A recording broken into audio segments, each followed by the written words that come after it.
Hey, it's Josh Modell. We're dropping something special in your feed today. It's a 4-part podcast series called Sound Influence, the Art and Soul of Puerto Rico, created in partnership with our friends at Atlas Obscura and Discover Puerto Rico. The series is narrated by legendary actor Luis Guzman, and it includes stories from the island featuring musicians Los Rivera Destino, Patchy Man, and Andrea Cruz, plus film director Miguel Arteta, EGOT winner Rita Moreno, and much, much more. The podcast utilizes not just interviews, but field recordings, original sound design, and original compositions to tell some of Puerto Rico's most compelling stories. Check it out.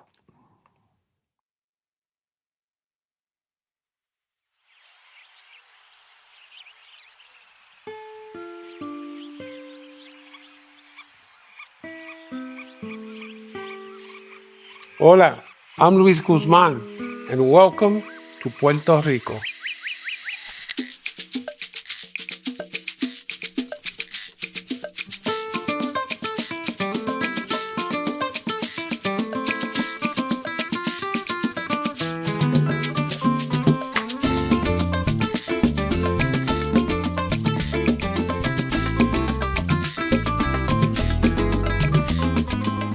As fellow travelers, we will hear stories from some of the most brilliant Boricua musicians, writers, and filmmakers. Artists whose work and creative genius are shaped by the heart and soul of the Caribbean.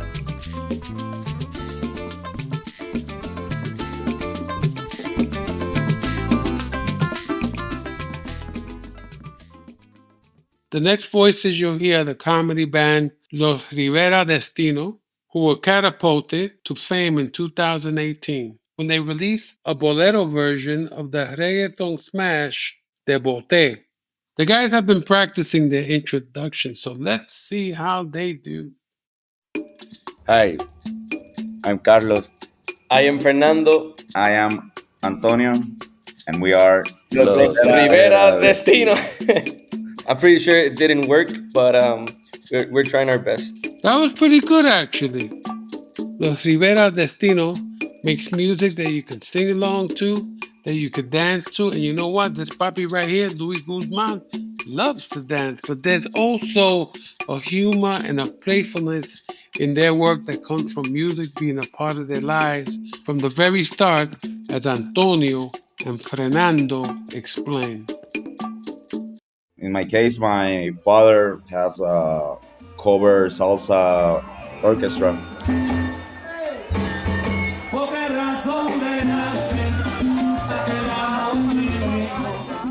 And since I was little, I went to the ensayo, the rehearsals. The salsa was very, very important in the development of the music.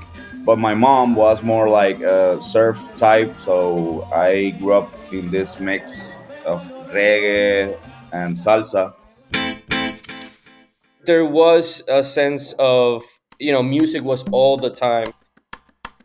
It was a constant thing in our homes. I think in Carlos and Antonio's case, it's the same thing. It's a lot of salsa, a lot of dancing, a lot of energy.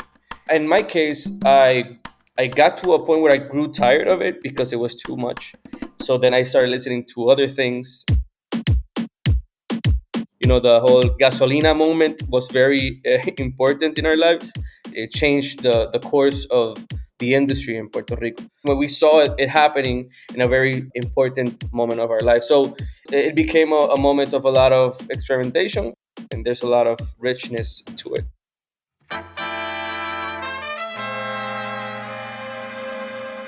Boleros, poetical love songs that are central to the identity of modern Latin American music, were constant in the band's upbringing, according to Fernando. Something that I think we three have in common was that Sunday afternoons, our grandparents would put on bolero music and just having that moment of almost this chill vibe, because Puerto Rico during the week and the weekends, it's very energetic. There's salsa everywhere, there's reggaeton everywhere. But then all of a sudden, you have Sundays with the family and you're listening to a lot of bolero music, which is a lot calmer and romantic and beautiful. The band breakthrough moment came when they reimagined the mega hit De Bote as a bolero, and then recorded a music video for it at Cuerito's Pub Bar and Grill in the city of Bayamón. As Fernando says, El Cuerito turned out to be just the place we were looking for.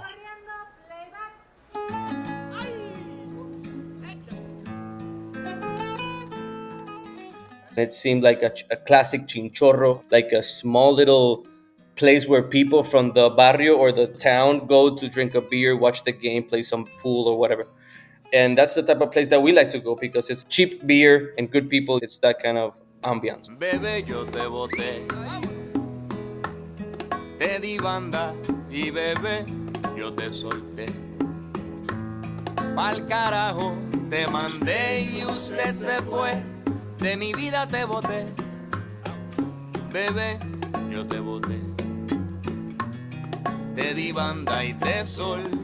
They made the video just to try and sell a few more tickets for an upcoming show, but then it blew up, went viral, and well, I'll let Antonio and Fernando tell the story. Our expectation was that the show was full and that we went like almost sold out. But when we posted, and later Benito reposted, Benito? That's Bad Bunny he's talking about. we went sold out 2 shows in a row, and later we toured to Mayagüez and other cities in Puerto Rico. So it was like awesome. It ended up like making a full career out of that because it became a thing. Like everybody all of a sudden knew who Los Rivera Destino was. It changed our lives forever.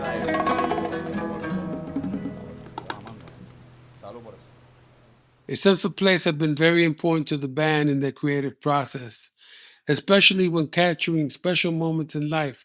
Fernando has one memory of this that particularly stands out.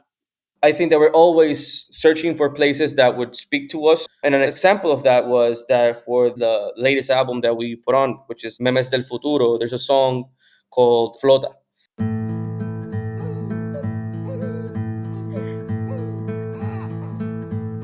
Te traigo flores pa calmar tu histeria. And that song is about Carlos and about his process with fatherhood. And it's a very emotional song, but it's the simplest moments about fatherhood. De muchos colores, pa que no llores, te voy a cantar. The way that we did it was that we went to Carlos' apartment and we went to the balcony and they had an amazing view to the beach. And we were with his son, with Carlitos, and he was just sitting with us and we were writing the song about Carlos' experience with him, and he's like there and he's not even a year old, I guess. Y arriba en la luna con un astronauta te vas a encontrar. And it was a beautiful song, and it's the heart of the album. It's not really that we were searching for it, but when it happens naturally, it's beautiful. And when we're talking about places that capture the essence and the poetry of Puerto Rico, where songs really flow, the guys have one that really stands out. It's like their musical secret weapon, and it's not what you expect. You know where it's a great place to write songs? Gas stations. At least in Puerto Rico, like gas stations are like a place where you can go to party. They sell a lot of beer and usually have a place where you can sit and drink the beer. We have one for many years, and we write some songs, and it's a very cool gas station. It's right in front of a funeral, so you see a lot of people and their stories, and it's you know, the Puerto Rican experience, I guess. So that everybody know everybody, you know. It has a huge parking lot in the back behind the gas station, so every time that there's like a outage, people go to the gas station and they put some music and they buy some beer and they make a party, right? And maybe it's an old man that is 105 years old, and he's, you know, cracking open a cold one, and there's young kids from college. It's a place where everybody meets up, and it's just funny to see those situations unfold, and and we just take out a guitar and just play music. And sometimes people would tell us like, play some song or write about this, and they give us feedback, and it's great. It's fun and it's campy. It's kind of funny that happens in Puerto Rico.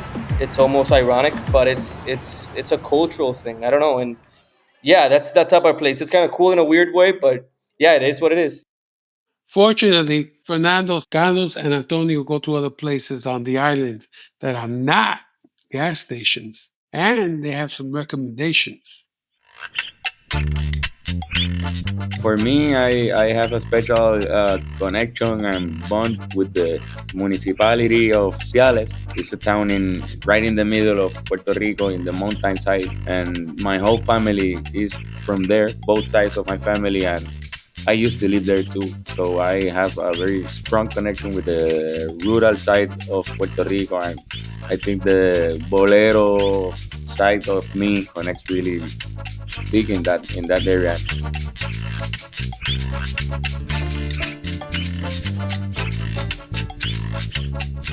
The west of Puerto Rico is very rockish part of Puerto Rico, and I personally love the beaches. For me, it's like therapy. Because my family is so from San Juan, we don't do like road trips or anything. We don't travel the island, but because of Los Rivera Destino, I've had the opportunity to see all these places that I've never seen before. And it's a small place, but then you go out there and it's a huge world where there's different terrains and different cultures or microcultures. There's a lot of inspiration here in Puerto Rico. Now, Los Rivera Destino has toured a lot internationally and have played all over Puerto Rico. The band now has a deep understanding of the island and why its music has connected so much with people. The people in Puerto Rico like to laugh a lot.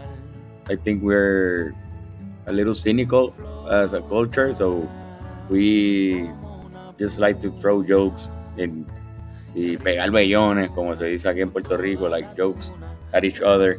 And also we are very musical, so I think we got the opportunity as a group of friends that have that in common, and we just mixed that together. We take the project seriously, but it's about trying to have fun with it, have fun with the culture, have fun with idiosincrasia, have fun with the music, and have fun with it, with the costumbres and all of that. And I think people appreciate it because I think they get it. They get the joke.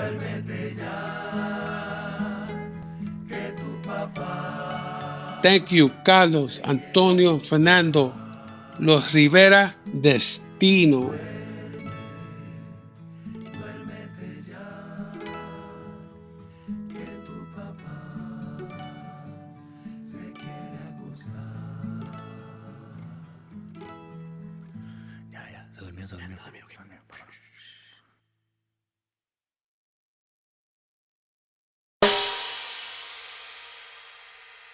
Now, as the sun sets and the quiet coquís start to sing, we'll move from a band who loved the western shores of the island to a writer born and raised on the East Coast. A new star of Puerto Rican literature, she has won awards and rave reviews for her raw, moving, beautifully written memoir, Ordinary Girl. Her debut novel, I Am Deliberate, will be published in 2025. Now hush, my little coquís, so we can hear her speak. My name is Jaquira Díaz, and I'm a writer, and I'm a memoirist and novelist. And my first book came out in 2019. It's called Ordinary Girls, and it's a memoir, and it's set in part in Puerto Rico, particularly in El Caserío Padre Rivera in Humacao, and then parts of Fajardo. From visitors to Puerto Rico, San Juan is often a focal of their attention. But as Jaquira explains, life on the east coast of the island has a very particular flavor, one that even differs from town to town.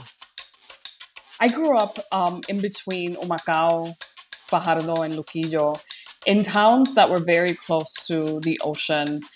Most of my family lives on the East Coast. And growing up on the East Coast, part of what I experienced, on the day-to-day, we were always going to the beach. We were very close to the ocean. But also there's something about living and being on the East Coast that you kind of live a different lifestyle. It's much slower, definitely. And yes, water sports are a thing, but there's also the food. The food is so different. Every town in Puerto Rico has a very specific food that they're known for. Humacao is known for granos, which is rice and cheese fritters. My dad's family, my grandmother was born in Naguabo, which is also on the East Coast. And they're known for chapin, which is a fish. And if you go to Naguabo, you have to try the bacalaítos de chapin. As one might expect from a great writer, Jaquira has very vivid sensory memories of her childhood in Puerto Rico. Although one distinctive sound really stands out. My childhood smelled like the beach, like salt and grass and bacalaítos. But also, when I think of the sounds of El Coquí, where we lived in El Caserío was very close to a sugarcane plantation. So there was always this smell of burnt sugar or molasses, something that was very sickly sweet. And that paired with the sounds of El Coquí and, believe it or not, donkeys braying at night. I was there back in May, but I stayed in Rio Grande for the first time in my life. It's very close to El Yunque, which is a rainforest. So there are even more coquís in Rio Grande than I have ever witnessed in my entire life. It multiplies. The sound that they make when they're all together, it's like they're calling out for each other. It's incredible. When you leave Puerto Rico for long periods and you don't hear coquís anymore, it's almost like you're missing something essential in your life. And then when you return and that first night you're back, then you hear the coquís and it's so soothing. One thing you're guaranteed to hear even more in Puerto Rico than El Coquí is amazing music, which was a huge part of Jaquira's life growing up. So I studied music when I was a child, in part because I grew up in a very musical household. My mom was a huge Madonna fan. She could sing every single one of Madonna's songs. She knew all the words. And salsa was always playing when my dad was around.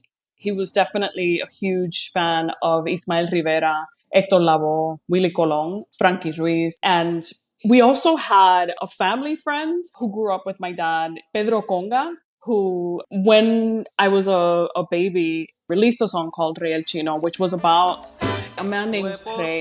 The song in some parts was to commemorate his life and to talk about his life and who he'd been. For Jaquira, music was not just, music. It genuinely shaped her as a writer. When I was studying music, I always thought of salsa as something that was very influential in what I wanted to play. I played bass, and I thought of myself as someone who could find a rhythm. And so when I'm writing, part of the way I write is thinking about music. There's always some kind of music influencing me. In a lot of ways, the sentences themselves feel like they're propelled with music. Salsa, in particular, was a door for Jaquira, a way into storytelling and also understanding the complexities of the island.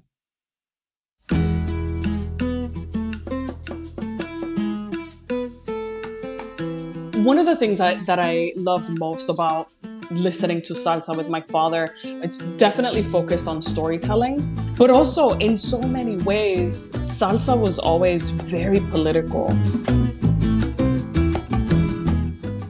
But also, in a lot of ways, the songs were so poetic and lyrical. It was almost like the songs themselves were poetry. And part of what I try to capture in my writing is this idea that music, storytelling, poetry, all of these things kind of work together. They're inextricable from each other. From her father, Jaquira inherited not just a love of salsa, but also of exploration, of finding excitement and adventure in the everyday. My dad would just get us all in the car and say, we're driving, we're going somewhere. And when I asked where are we going, he had no idea. We were just getting on the road to see what we'd find, going on an adventure. We'd be driving on the road and then suddenly we'd see like a very small waterfall, and my dad would just like pull over and be like, okay, we're going in there, we're going swimming. And so as I got older and when I started visiting Puerto Rico on my own and going to see family over the summers, I kind of got that bug in me where I would get in the car on my own and go on a road trip by myself just to see what I'd find. One of the things I love most about Puerto Rico is how it feels like a mystery. Like you can't possibly know every swimming hole in Puerto Rico, but I can guarantee you that if you get in a car and you drive, you will like run into one or discover one, which I think is incredible. Puerto Rico is a place of incredible natural beauty, but it can also get a little supernatural, at least according to Jaquira's abuela. My grandmother had kind of unbelievable stories at the time, but I definitely believed in the supernatural when I was a kid. One of her stories was about what happens when you stay out in El Yunque too long after the sun goes down. The story goes that there was a group of kids who went out into El Yunque and they were just out there hanging out, having a beer, walking in the rainforest.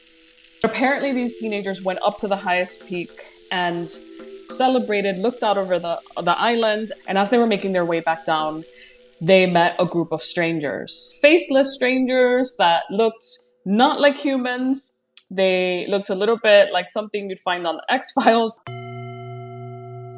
And they were speaking to them, but they were not moving their mouths. And the kids ran away. And then they reported this story that they saw aliens, but no one believed them. And then this apparently happens all the time. It's not just the teenagers, but it's only after the sun goes down.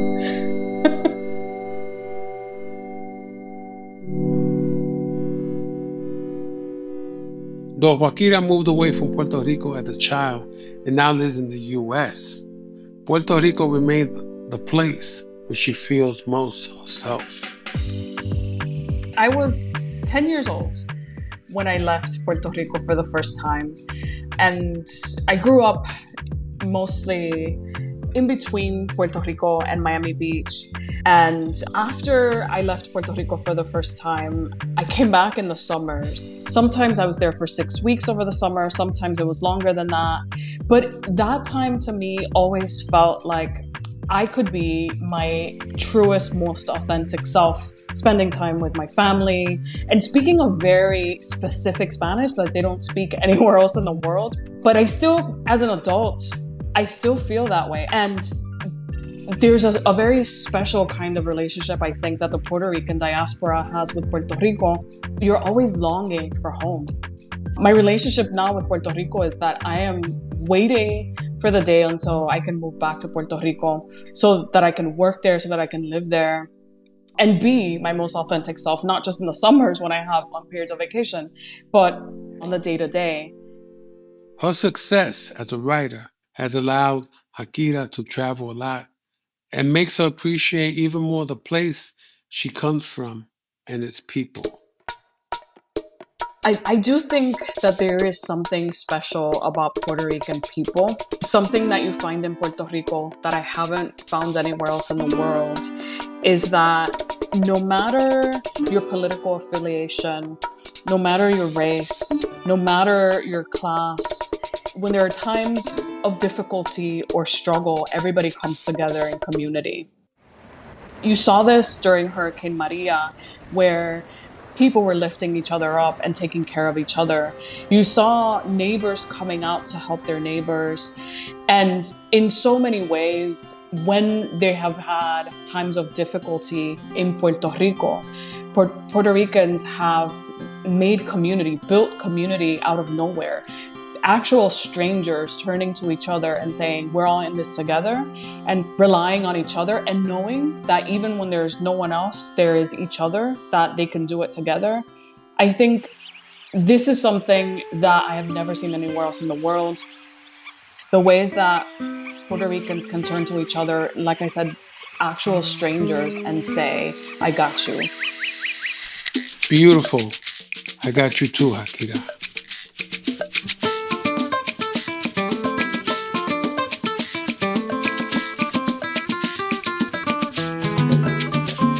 Sound Influence, the art and soul of Puerto Rico. Presented by Discover Puerto Rico is a production of Talk House and Atlas Obscura. The show is written by Nick Dawson and produced by Nick Dawson and John Ahrens, with sound design and original music by John Ahrens. The executive producers are Ian Wheeler, Doug Baldinger, Johanna Mayer, and Chris Naka. On our next visit to the island, we will take a trip into the magical mind of Oscar-nominated screenwriter and playwright Jose Rivera. For me, the island is a place of deep humanity and a source of inspiration for me that I get nowhere else. Nothing else comes close.